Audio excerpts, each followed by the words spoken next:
What's up, guys? Davis here, playing some more Path of Exile. So, first time around, I liked it. It was fun, but I had a couple issues with some stuff like skills and currency and stuff.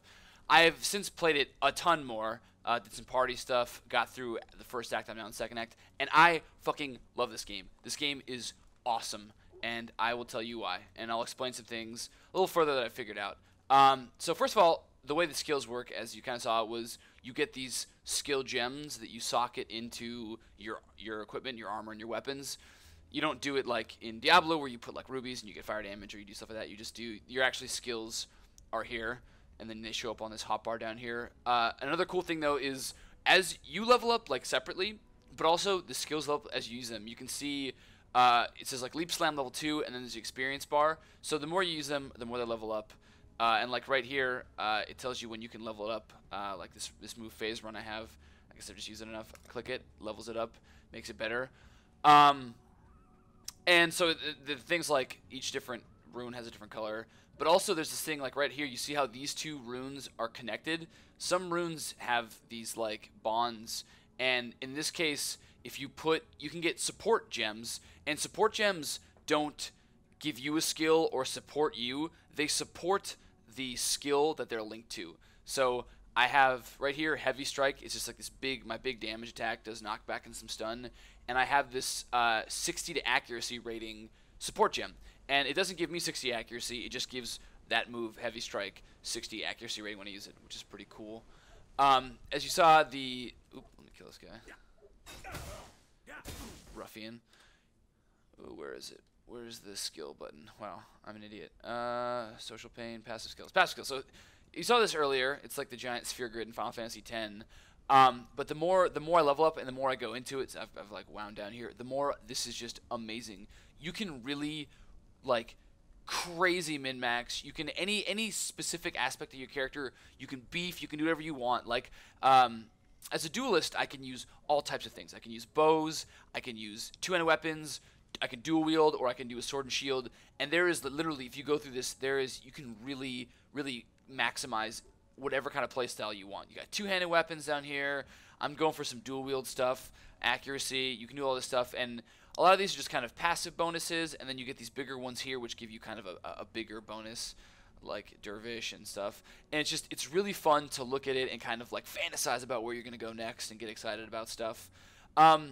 As for re-speccing, I'm not sure exactly how it works. I have an orb. Actually, it's in my chest back in the town. But it lets me get a passive skill back. But, I mean, I'm going to get a lot. So I don't know if you have to just keep getting enough that you can totally unwind, or if there is a skill reset later in the game. I'm not sure. But hopefully, because it'll be fun to try some stuff out. But speaking of orbs, I love how they do orbs in this game. You get all these different kind of orbs, like orbs of augmentation. This one, well, I guess the basic one is you can take a regular item and make it magical. Like that's the basic one, and it just goes crazy from there. Like this orb augmentation, if you have a magic item and you want a new magical property, you click on it, click on the item, it gives you a new thing. Do I have anything? This already has two. I don't think I can redo it on there. But they have this for all kinds of things. You can turn normal items into rares. You can turn magic into rares. There's like an orb of chance, which just randomly makes it a certain level. You can do just insane stuff. And it's kind of like the Herodric Cube. I'm pretty sure in Diablo 2 there were like recipes where you could alter the stats on weapons and armor and stuff. And this just makes it like even easier, and you find them all over the place, so everyone can do it. And generally, well, I mean, in this game you always worry about items, but in a lot of games you don't try to worry about exactly what items you have. But I'm always looking for a new normal of a new kind of weapon that I can upgrade and use and do a ton of damage, and it's so awesome. It's really cool. And so I didn't notice right away, as someone pointed out, and I apologize, I probably should have. You get these flasks. They're not just like one-time use potions like Diablo 2. Gosh darn my phone. What they do is, as you kill people, you use it and it consumes charges. And as you kill monsters, it refills. But that's not it. These are also treated as items. So as you see here, I have magical ones. You can get all kinds of different effects on them, which just increases the craziness. Like this one, it gives me 20% increased charge recovery and 25% increased movement speed. So if I'm taking damage, I need to get out of there, pop this, I'll heal, and I'll run faster. Wait, did that actually work? It's not. It's weird. It's not working. I guess I have to actually have health loss. This one over here, it reduces the amount recovered, but increases the recovery speed and gives me a bunch instantly. So if you don't need to if you're not in dire need, you can just use one of these and you'll get a ton of health over a long period of time. But here, if you are like just getting pounded, you hit this, you'll get less overall, but you'll get it immediately. It's awesome. And the same thing works for mana potions. The same kind of setup. They all have stats and stuff. I even had one. This one gives me increased evasion. One got rid of like cold chill effects. So if you're like fighting a monster that's using cold stuff and you're just going too slow and you gather, you hit it, you get health back, and it cures the status. So it's really cool. Let me go back to town. Actually, I got a portal. So where is the town portal? Here it is. Let's find yeah. So as I showed off earlier, there's no currency. There's no gold. Oh, someone want a friend invite. There's no gold in this game. It all works on, it's sort of like a bartering. Like here, certain items. This takes a blacksmith's whetstone to buy. This is an orb of transmutation to buy, and the same thing works for selling. When you sell an item, go sell this back. I don't get money, obviously. I get a scroll fragment. So 5 of these makes a scroll of wisdom, stuff like that. So it's kind of cool. I'm gonna be honest though, I'm not super thrilled about the lack of like gold. Gold is just, it's easy, I understand it, it's simple, it's not too crazy. This just kind of frustrates me because I'm like, oh, I want to buy one of these like weapons. Oh crap, I don't have orb of transmutation, I can't buy it. So but it's interesting, and it's not like a deal breaker. So, you know, that's kind of cool. And let's just head back out. And then combat, as I've gotten a ton more moves here.